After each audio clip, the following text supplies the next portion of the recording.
বান্দা যখন ফিরে আসে ভাইয়া, কেউ যখন তওবা করে, ভুল বুঝতে পারে, আবার নতুন করে আল্লাহর কাছে ক্ষমা প্রার্থনা করে, কসম খোদা আল্লাহ তাআলা ভীষণ খুশি হয়। হাদিসে আছে আল্লাহর কোনো বান্দা যখন তওবা করে, আল্লাহ তখন ফেরেশতাদেরকে বলে, আমার ফেরেশতারা 7 আসমান আর জান্নাত সাজিয়ে দাও। ফেরেশতারা জান্নাত সাজায়, আসমান সাজায়। ফেরেশতারা ডেকে বলে, রব্বুল আলামিন কি হলো যে কারণে আসমান সাজাইলেন, জান্নাত সাজাইলেন? রব্বুল আলামিন তখন বলে, আসলাহাল আবদু মাওলাহু, এক ভেগে যাওয়া গোলাম আজকে তার মনিবের সাথে সম্পর্ক ঠিক করে দিয়েছে। আল্লাহ আল্লাহ বলে, আমার এক গোলাম আমার থেকে ভাইগে গেছিল রে, অনেক দিন ওই আমারে সেজদা দেয় নাই, আজকে দিছে। অনেক দিন সে আমারে ডাকে নাই, আমি খুব কষ্ট পাচ্ছিলাম। আমার বান্দা আমার হাতে গড়া, আমার দেওয়া নাক, চোখ, কান, আমার দেওয়া জবান, আমার দেওয়া জিহ্বা, আমার গড়া বান্দা আমারে ভুলে আমার থেকে ছুটে গেছে। আজ আমার সেই ভেগে যাওয়া বান্দা আমার কাছে ফিরে আসছে। লাল্লাহু আশাদ্দু ফারাহান বিতাওবাতি আবদি, নবী সাল্লাল্লাহু আলাইহি ওয়াসাল্লাম বলেন, আল্লাহ তাআলা ভীষণ খুশি হয় বান্দা যখন তওবা করে। এজন্য যুবক ফিরে আসো, নওজোয়ান ফিরে আসো, নিজের ক্ষতি করো না। আমি প্রত্যেক দিন বলি ভাইয়া, তুমি মরে গেলে হ্যাঁ পৃথিবীর কিচ্ছু আসবে। এই বন্ধুরা ধোকা ধোকা, একটা ফোলা ফাইন, তুমি মরলে খানা বন্ধ করতে হবে, কসম খোদা তুমি লিখা নাও। তোমার একটা ফ্রেন্ড এক লগে যদি বইয়ে বইয়ে বিড়ি খায়, তোমার লগে গাঞ্জা খায়, ফুটটা খায়, বাবা খায়, মদখোর, গাঁজাখোর, একসাথে বইয়া উলঙ্গ ছবি দেখো, ওই জানোয়ারে জিজ্ঞেস করো বলে, আমি মরলে আমার ঠ্যাংটা ভাঙলে তুই একবেলা খানা বন্ধ রাখবি। কথা বুঝেন নাই? ধোকা ধোকা, এগুলো ধোকা। ওরা কেউ থামবে না। আরে আপন বাপ মরলে যেই সন্তানরা দিনের বেলা দাফন কাফন করছে, তারা কি সেই সন্তানরা, আপন সন্তানরা রাতের বেলা ভাত খায় না? কথা বলেন না কেন?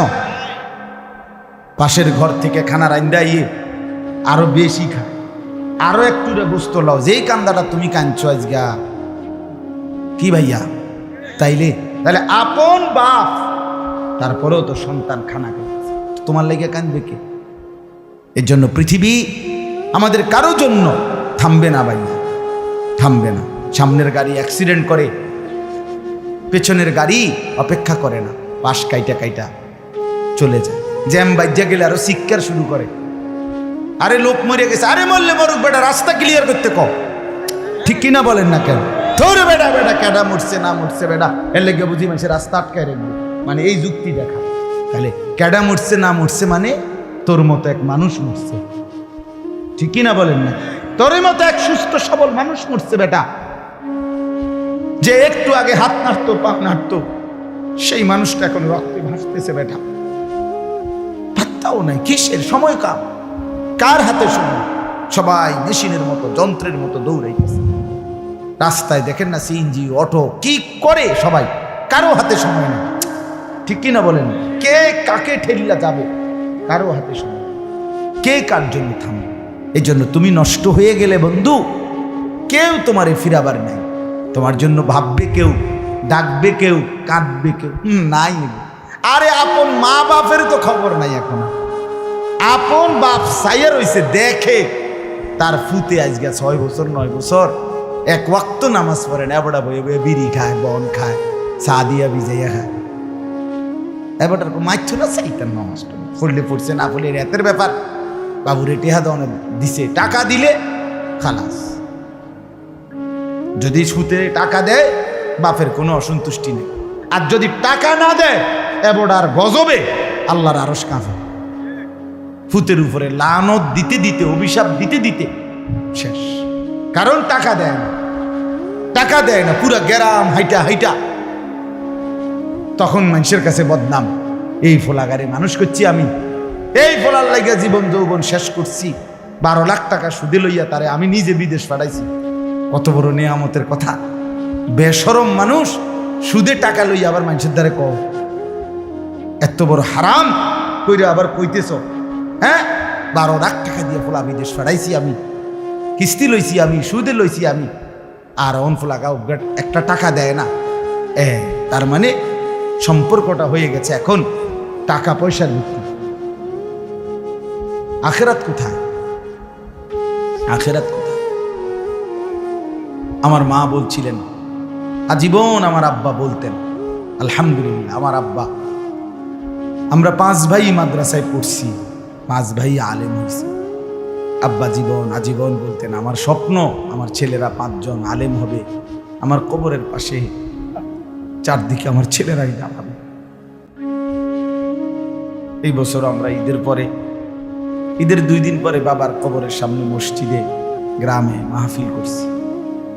আমি বয়ান করছি, আমার বড় ভাই বয়ান করছে, আমার ছোট ভাই বয়ান করছে, আমার আব্বার, আমরা 5 ভাই 3 বোন, আমাদের ছেলে মেয়ে মিলে আর আমার মা বাইচা আছে, আমরা মোট 45 জন। আমার বাবার বংশ, মা সহ, মা ছাড়া 44 জন, মা একজন 45 জন, একের গুণা 45 জন, 48, আলহামদুলিল্লাহ। একেবারে 45 জনের ছোট বাচ্চাটাও, একবারে 2.5 বছরের বাচ্চাটাও আলহামদুলিল্লাহ আল্লাহর নাম বলতে পারে। 2.5 বছরের মেয়েটাও ওই মজলিসে গেছে, আমাদের সবচেয়ে ছোট, সেও মাথায় হিজাব ছিল, আল্লাহর নাম রাখছে। দাদা ভাইয়ের কবরে দাঁড়াইছে, নানার কবরে দাঁড়াইছে। এই জন্য বললাম মা বাপদেরকে অনুরোধ করি, সন্তানের প্রতি কদর করে, সবাই মিলে ফিকির করে, দেখেন আয়াতের তর্জমাটা শুনে, তাইলেই কথা শেষ।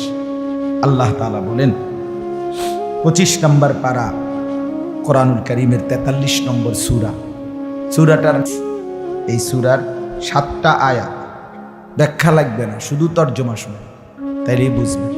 আল্লাহ বলেন 74 নম্বর আয়াত থেকে পড়ছি, ইন্নাল মুজরিমিনা ফি আযাবি জাহান্নামা খালিদুন। আল্লাহ তাআলা বলে, নিশ্চয়ই পাপীরা জাহান্নামের আযাবে চিরস্থায়ী থাকবে। ইন্নাল মুজরিমিনা ফি আযাবি জাহান্নামা খালিদুন, নিশ্চয়ই পাপীরা জাহান্নামের আযাবে চিরস্থায়ী থাকবে। কতদিন? এবার আল্লাহ আবার ব্যাখ্যা করে বলে, বান্দা বুঝেছো? লা ইউফাত্তারু আনহুম, 1 সেকেন্ডের জন্য বিরতি দেওয়া হবে না। জাহান্নামী চিৎকার করে বলবে, মাওলা আমারে মৃত্যু দিয়ে দেন। আল্লাহ বলবে না। জাহান্নামী বলবে, আল্লাহ একটু সময়ের বিরতি দেন, 10টা মিনিটের বিরতি দেন মাওলা। 24 ঘন্টার আগুন, আমারে 10টা মিনিট একটু আলগা থাকতে দেন, আমি যে আর পারছি না মাওলা, এতটা ভীষণ আযাব আমি যে আর সইতে পারছি না মাওলা, আর পারছি না। লা ইউফাত্তারু আনহুম, আল্লাহ বলেন 1 সেকেন্ডের জন্য জাহান্নামের আযাব, আগুন বিরতি দেয়া হবে না। ফাতরা মানে কি নাই, বিরতি। আহুম ফীহি মুবলিসুন, এরপরে আল্লাহ বলেন জাহান্নামী এই দীর্ঘ 24 ঘন্টা অনন্তকাল আযাবের মধ্যে থাকবে। কেমনে থাকবে? মুবলিসুন, বিষণ্ণ হয়ে, উদাস মনে। কোনোদিন চেহারায় 1 সেকেন্ডের জন্য হাসি ফুটবে না, কোনোদিন আর সুখের নাগাল পাবে না। আজ তো বন্ধু রাত কেটে ভোর হয়, ভোর গিয়ে রাত হয়, অন্ধকার আলো হয়, আলো অন্ধকার হয়। যে হাসে সে কাঁদেও, যে কাঁদে আবার সে হাসেও, ঠিক না? কিন্তু রব্বুল আলামিন বলেন ওয়াহুম ফীহি মুবলিসুন, জাহান্নামীর মন, জাহান্নামীর চেহারা বিষণ্ণ, উদাস, সব সময় হাসিবিহীন থাকবে, কোনো সেকেন্ড হাসতেই পারবে না। এবার আল্লাহ নিজে বলবেন মলিন চেহারা দেখে জাহান্নামীকে, জাহান্নামীর চিৎকারে আল্লাহ নিজেই বলবেন ওমা যালামনাহুম, জাহান্নামী নাফরমান, আমি কিন্তু তোর উপরে মোটেই জুলুম করি নাই। আমি রাতও দিয়েছি বান্দা, দিন দিয়েছি, আমি সুযোগ দিয়েছি, সময় দিয়েছি। 8টা বাজে এশার আজান হয়েছে, এখন বাজতেছে রাতের 11:30। তাইলে আমি কিন্তু হায়াত 3.5 ঘন্টা তো দিয়েছি। আর 4 এশার নামাজ পড়তে তো 3.5 ঘন্টা সময় লাগে না? লাগে। আমি তো ফজরের ওয়াক্ত আসার পরে ওয়াক্ত শেষ হওয়া পর্যন্ত প্রায় 1.5 ঘন্টা সময় দিছি। 4 রাকাত নামাজ পড়তে তো 1.5 ঘন্টা লাগে না? আমি তো জোহরের আজান হওয়ার পরে জোহরের ওয়াক্ত প্রায় 2.5 ঘন্টা, 2 ঘন্টা তো দিয়েছি। জোহরের নামাজ পড়তে তো বান্দা 2.5 ঘন্টা লাগতো না? হ্যাঁ। আসরের নামাজ 4 রাকাত নামাজ পড়তে তো 1.5 ঘন্টা লাগে না? তাহলে বলো না বান্দা, আমি কি কোনো জুলুম করেছি কিনা বলো? ওমা যালামনাহুম, আমি বান্দা নাফরমান, আমি কিন্তু তোমাদের উপরে, তাদের উপরে জুলুম করি নাই।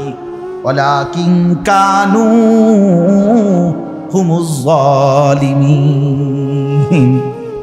আল্লাহ বলে বরং নাফরমান জাহান্নামী, তুই নিজেই নিজের উপরে জুলুম করেছিস।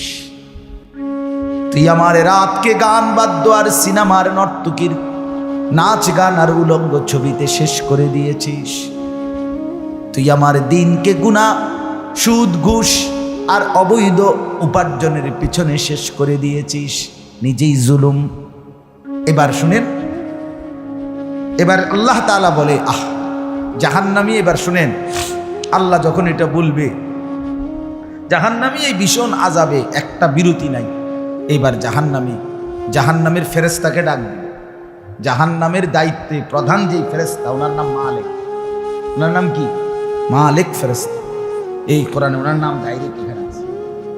জাহান্নামী বলবে ওয়ানাদাউ ইয়া মালিক লিয়াকদি আলাইনা রাব্বুক। ওহো, আল্লাহ বলে জাহান্নামীরা, জাহান্নামের ফেরেশতা মালিককে ডাক দিবে, ইয়া মালিক, হে মালিক শোনো না। ফেরেশতা একটু শোনো না। লিয়াকদি আলাইনা রাব্বুক, ফেরেশতাকে বলবে, ফেরেশতা তোমার রব, তোমার আল্লাহকে একটু বলো না এমন কষ্টের আযাব না দিয়ে আমারে চিরতরে একবারে শেষ করে দিতে, আমি যে আর পারছি না। লিয়াকদি আলাইনা রাব্বুক, বলো না ফেরেশতা, তোমার মাওলাকে বলো না, তোমার রবকে বলো না আমারে একদম শেষ করে দিতে, আমারে মৃত্যু দিয়ে দিতে, আমি যে আর পারছি না। কেমনে সইব এত গরম, কেমনে সইব এত আযাব? ফেরেশতা তখন বলবে ক্বালা ইন্নাকুম মাকিসুন। ফেরেশতা বলবে না, নাফরমান পাপী, এই জাহান্নামী তোকে অপেক্ষা করতে হবে, মৃত্যু হবে না।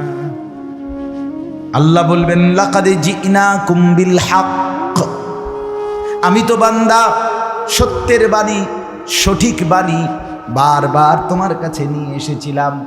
একবার বেলায়েতুল্লাহ বলছে, একবার আনিসুর রহমান বলছে, বারবার বারবার বারবার আমার কত বান্দা দিয়ে, কত ইমাম, কত খতিব, কত আলেম, কত বুজুর্গ দিয়ে আমি তো সত্যের বাণী, কোরআনের বাণী, এই জাহান্নামের কথা বারবার তোর কাছে বলাইছিলাম বান্দা।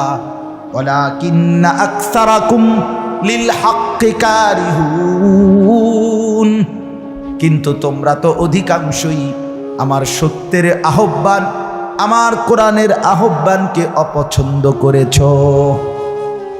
পাত্তা দিছ এত বাদ দিছ হুজুর ভাই, তার কই বই মাতিস তাই আছে না? এমন ব্যর্থ মিজলো কথা বলে না।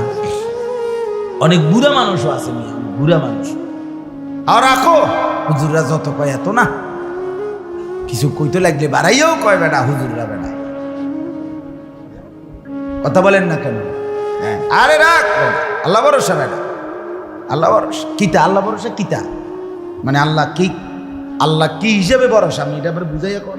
আল্লাহ বলছে বান্দা তুমি বিড়ি খাইতে থাকো আমি ভরসা, হ্যাঁ এমনি আল্লাহ কইছে নাকি? তুমি টেলিভিশনে নাচ গান প্রত্যেক দিন বিকালে নর্তকী দেখো আমি ভরসা, এটা নিয়ে আল্লাহ কইছে। তো আপনি কিতা কইলেন কি আল্লাহ ভরসা কিতা, কি বুঝাইতে চাইলেন? হ্যাঁ আল্লাহ ভরসা মানে কি? মানে আপনি গুনার উপরে মৃত্যু পর্যন্ত টিকে থাকবেন আর আল্লাহ ভরসা, এটাই না? নবী সাল্লাল্লাহু আলাইহি সাল্লাম সুপারিশ করবেন মানে কি? নবীজি সুপারিশ করবেন এই কথার অর্থ কি? এই কথার অর্থ এই যে উম্মত তুমি বিড়ি সিগারেট মদ জুয়া চুরি ডাকাতি জিনা ব্যভিচার নাচ গান সুদ ঘুষ তোমার যে দুর্শল্যে কুলায় মৃত্যু পর্যন্ত শেষ মুহূর্ত পর্যন্ত তুমি করতে থাকো, আমি সুপারিশ করে করে তোমার বেহেশতে দিল, এই তো অর্থ না? তো কি তা আপনি বলেন আমারে কি আসলে কি? আরে মুসলমান খুব বেশি খামখেয়ালি, খুব বেশি খামখেয়ালি।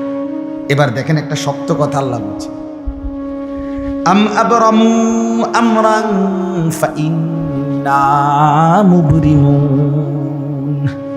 আল্লাহ বলে জালেমরা পাপীরা তোরা আমার আযাব থেকে বাঁচবার কোনো ব্যবস্থা করেছো কিনা তোমরা ঠিক করো। ফাইন্না মুবরিমুন, আমি তোমাগরে কেমনে ধরবো শাস্তি দেব কি কি এগুলো আমি আল্লাহ আমার গুলো ঠিক করে ফেলেছি। যে আম আবরামু আমরান, তারা কি কোনো ব্যবস্থা করেছে কিনা জিজ্ঞেস করেন। ফাইন্না মুবরিমুন, আমার ব্যবস্থা আমি করে রাখছি। বুঝেন নাই কথাটা? আল্লাহ বলেন আমার শাস্তি দেব কি কি, আমার আযাব দেব কি কি আমি সব ঠিক করে রাখছি জাহান্নামে। তুমি বান্দা বাঁচবা কেমনে তোমারটা তুমি ঠিক করছো কিনা বলো। এবার শেষ আয়াত, আম ইয়াহসাবুনা আন্না লা নাসমাউ সিররাহুম ওয়া নাজওয়াহুম।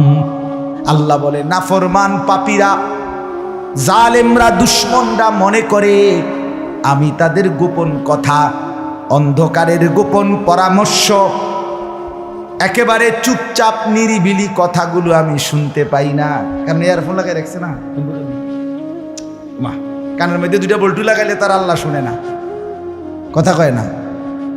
হ্যাঁ আল্লাহ জিজ্ঞেস করছে তুমি এই ভাবছো না তুমি যে কানের মধ্যে গান শুনবার টাইমে ইয়ারফোনের বল্টু লাগাইয়া রাখো, তুমি মনে করছো না ফরমান মাইনসে না শুনে না, তো মাইনসে যখন শুনে না আমিও শুনি না নাকি?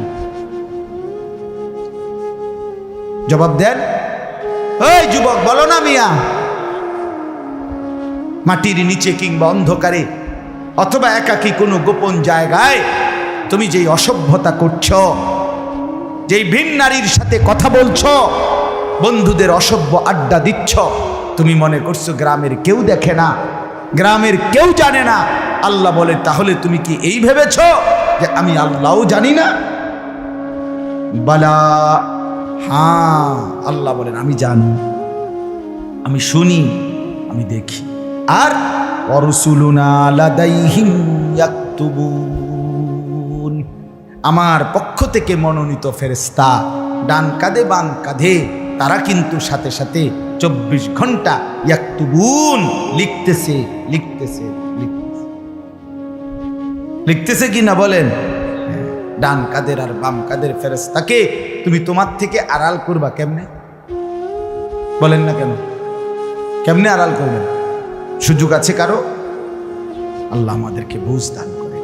অতএব বাপ, জাহান্নামীর আত্মচিৎকার শুনলেন আপনি, জাহান্নামী আল্লাহকে ডাকবে, জাহান্নামী ফেরেশতাকে ডাকবে, জাহান্নামী একটু আযাবের হালকা করতে চাইবে, জাহান্নামী মৃত্যু কামনা করবে, জাহান্নামী কতভাবে যে বাঁচতে চাইবে, কিন্তু কসম আল্লাহ বাঁচতে পারবে না। এজন্য দয়া করে রাত গভীরে মেহেরবানি করে চলেন প্রত্যেকে, ইনশাআল্লাহ সিদ্ধান্ত নিন। শেষ পর্যন্ত যে কয়জন যুবক টিকে রইলা, বসে রইলা, ভাইয়া তোমাদের কাছে অনুরোধ, আজকের থেকেই বদলাও ভাইয়া। আগামী দিনে মুসলমানের জন্য, ইসলামের জন্য খুব বেশি যুবকের দরকার। তোমরা তখন কি হবে? এজন্য আল্লাহকে নারাজ না করো, আল্লাহকে নারাজ না করো। দয়া করে ফিরতে চাই, আমরা ফেরাইতে চাই, নিয়ত করি ইনশাআল্লাহ। ঠিক আছে না? ইনশাআল্লাহ নতুন করে ভাবো, সবাই একসাথে ভাবা পারবা না। যেই যুবকদের ফিকির আছে, বুঝ আছে, দিমাগ আছে, তুমি নামাজ পড়ো, ইনশাআল্লাহ ভালো হবে। মোবাইল প্রয়োজনে ব্যবহার করো, যার যেটুকু প্রয়োজন এটুকুই দেবো। শুধু শুধু নারীর ছবি, নাচ গান, অস্থির দৃশ্য কোনো দরকার নাই। আর হিম্মত করে নামাজ, মরি বাসি, এত বেজ্জুতি কথা শোনার চাইতে, এত কষ্টের চাইতে, পরকালের অশান্তির চাইতে নামাজ পড়বো আমরা। দেখবেন ছেলেরা তোমরাও হিম্মত করে শুরু করলে 5 ওয়াক্ত নামাজ ওষুধের মতোই মনে করো না, বিষ ওষুধ, তিতা ওষুধের মতো। দেখবে একটা মাস যদি কেউ একটু জন্মা যে মরি বাসি নামাজ পড়মুই, কসম একসময় এটা মজাদার হয়ে যাবে। সেজদা দিলে খুব মজা হয়। সেজদা দিলে বান্দা আল্লাহ পিঠে মাথায় আদর করে হাত বুলায় দেয়, খুব আদর করে। আল্লাহ পাক খুশি হয়, বান্দাকে কোলে তুলে নেয়, আদর করে। এই জন্য আমরা দয়া করে ইনশাআল্লাহ নামাজ পড়ি। পর্দার আড়ালের মা বোন যারা আছেন, মা আপনি যদি বেপর্দা হন, আপনিও শেষ হইলেন, এলাকার ছেলেগুলোকেও নষ্ট করলেন। একজন বেপর্দা নারী শুধু নিজে গুনাহগার, সে অসংখ্য মানুষকে পাপে অংশগ্রহণ করায়। এই জন্য একজন বেপর্দা নারী সে সরাসরি জাহান্নামের ফেরিওয়ালা। সে কিসের ফেরিওয়ালা? জাহান্নামের ফেরিওয়ালা। সে জাহান্নামের ফেরিওয়ালা, আগুনের ফেরিওয়ালা। কারণ সে তো তার রূপ যৌবন দেখাইতেছে, ফেরিওয়ালার মতো পিছনে পিছনে ডাকতেছে অসংখ্য যুবককে, দেখো আমাকে, বরবাদ করো নিজেকে, বরবাদ করো নিজের চরিত্র, বরবাদ করো নিজের কবর, বরবাদ করো নিজের আখেরাত। তাহলে সে গুনাহের ফেরিওয়ালা, সে জাহান্নামের ফেরিওয়ালা, সে অসভ্যতার ফেরিওয়ালা। এই জন্য একটি সমাজের মধ্যে সবচেয়ে নিকৃষ্ট বেপর্দা নারী, বেপর্দা নারী। আল্লাহ তাআলা আমাদের মা বোনদেরকেও হেফাজত। আজকের মাহফিল যে যুবকরা সাজাইছে, আল্লাহ তাআলা সমস্ত নওজোয়ানদেরকে কবুল করে। বাস্তবতা হইল আসলে 4-5 মাস, মেন শীত সিজন 4 মাস, 5 মাস। এখন 5 মাসে যদি 30 দিন করে হয়, তাহলে হলো 150 দিন। যদি প্রতিদিন 2টা করে মাহফিল দিতে হয়, দেওয়া যায়, তাহলে 300 মাহফিল মনে করে। এখন মাহফিলের কাগজ আমার গাড়িতে এখনো আছে, মনে মনে কমপক্ষে 1,500-2 হাজার এটি আমরা ফরে রয়েছে কাগজ, ব্যাগ ভরা এতটি কাগজ। আর আমি কি করতে পারি? কেমনে দাও, কিভাবে দাও এগুলো? আচ্ছা, সারা বাংলাদেশ তো নবীনগরকেই বলে, ঠিক না? বাংলাদেশ মানে তো নবীনগর। আপনি বলেন সারা দেশ থেকে এই মাহফিল নিয়ে কাবজাব, কত মানুষের আবেদন, অনুরোধ, কাকুতি মিনতি।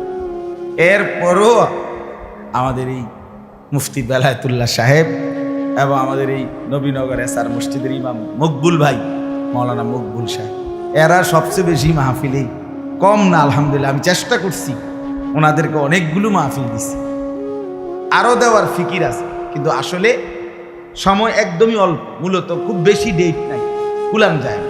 এই জন্য এই সময় দিতে হচ্ছে। ওই ভাই ইমাম সাহেব অনেক অনুরোধ করছে, আমারও মনে আছে, ওখানে বারবার বেশি অনুরোধ করছে।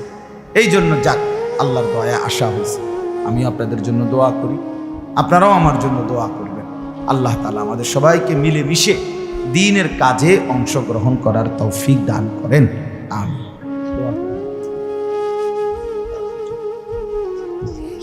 আল্লাহ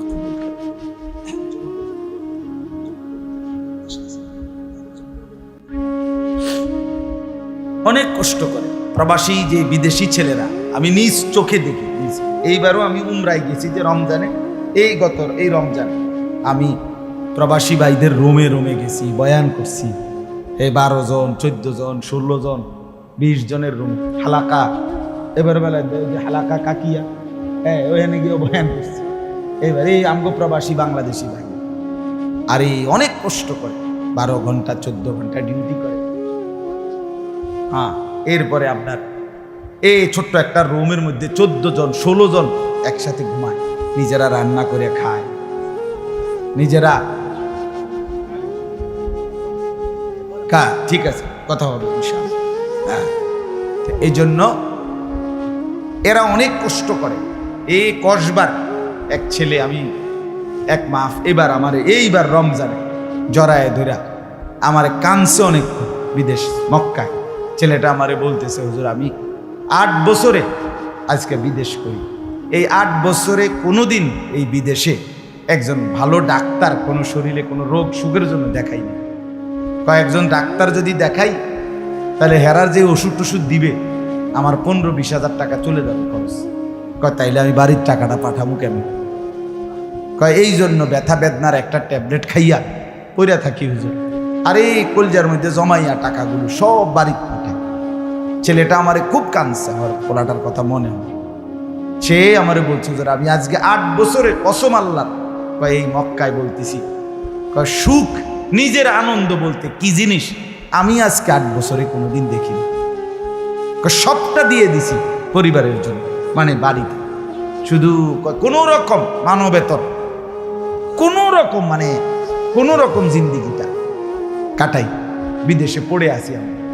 কিন্তু এরপরে বাবা এতটা কষ্টের টাকা পাঠাবার পরে যেই স্ত্রী, যেই বিবি বাজারে বাজারে ঘুরে, বেপর্দা ঘুরে, মোবাইলে সারা দিন রাত পড়ে থাকে, স্বামীর পবিত্র আমানত, নিজের ইজ্জত, নিজের সতীত্ব নষ্ট করে, পরকিয়া, ভিন কোনো পুরুষের সাথে অবৈধ কোনো সম্পর্ক করে, তার মতো অসভ্য, নির্লজ্জা, বেহায়া, অসভ্য নারী আল্লাহর জমিন আর কেউ হইতে পারে।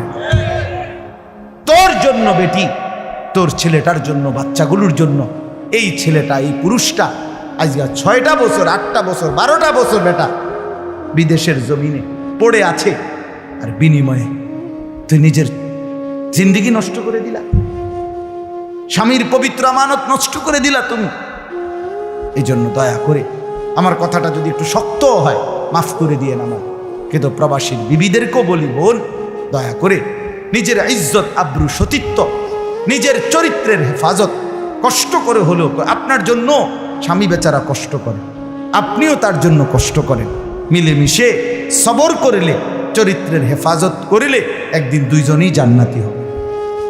ছেলেরা যারা তোমাদের বাপ বিদেশ, তোমরাও ভাইয়া একটাবার দেখে আইসো কি কষ্ট করে। এই জন্য দয়া করে কষ্টের এই রক্ত পানি করা টাকা শুধু শুধু মোবাইল টিপ্পা, উলঙ্গ ছবি দেখা, নর্তকীর নাচ গান দেখে ভাইয়া নষ্ট করো না। এত বড় জুলুম বাপের উপরে কইরো না, আল্লাহ সইবেন। এত বড় জুলুম কইরো না, একদিন তুমি কষ্ট পাইবে, একদিন তোমার উপরে এই মুসিবত আসবে। আল্লাহ আমাদের ছেলেদেরকেও হেফাজত করে। মসজিদের কাজ আমি নিজেও দেখছি, আলহামদুলিল্লাহ মসজিদের কাজ চলতেছে। দয়া করে সবাই মিলে মসজিদের দিল খুলে দান করবেন। মনে রাখবেন হাদিসের মধ্যে আছে, আল্লাহ নবী সাল্লাল্লাহু আলাইহি সাল্লাম বলছেন, ইসরাফিল যখন ফু দিবে কিয়ামতের দিন সব কিছু ধ্বংস হবে, হবে কি না? কথা বলেন না। ইল্লাল মাসাজিদ, নবীজি বলছে মসজিদ ব্যতীত। ইসরাফিল ফু দিলে আসমান, জমিন, চন্দ্র, সূর্য, ঘর বাড়ি, দালান, বিল্ডিং, পাহাড়, নদী সব চুরমার হয়ে যাবে, মসজিদ ভাঙবে না। বোতলে মসজিদ কি হবে? এক মসজিদ আর এক মসজিদের সাথে লাগবে, মিশবে আর কি, মিশা সব মসজিদ কাবা ঘরের সাথে মিলবে, একসাথে আল্লাহর ঘর কাবা সহ একসাথে সবগুলো জান্নাতে চলে যাবে। এরপরে এই জন্য মসজিদের দান যে করলেন, আপনি মসজিদে টাকা পয়সা দান করলেন, যে এই মসজিদটা আপনি বেশ দিকে দেখবেন, আর এই যে আমরা গ্রামে মসজিদ, বুঝেন নাই? এই জন্য মসজিদের দান শেষ হয় না, মসজিদের দান কি হয় না, শেষ হবে না। আপনি দিয়ে যাবেন, এ আগে দিছেন আবার দিবেন, সামনেও দিবেন, ঠিক আছে ইনশাআল্লাহ। সবাই সহযোগিতা করেন। ভবিষ্যতেও ছেলেরা তোমরা নিজেদের এই মাহফিল আন্তরিকতার সাথে মিলেমিশে চালু রাখো, চেষ্টা করবা। আমরাও যদি কখনো আবার সুযোগ পাই আসার চেষ্টা করব। আরও ওলামায়ে কেরাম বেলায়েত ভাইয়ের সাথে কথা বললে ফিকির করে দেবে, ইনশাআল্লাহ চেষ্টা করে দেবে। আল্লাহ তাআলা সবাইকে কবুল করে। আলহামদুলিল্লাহ।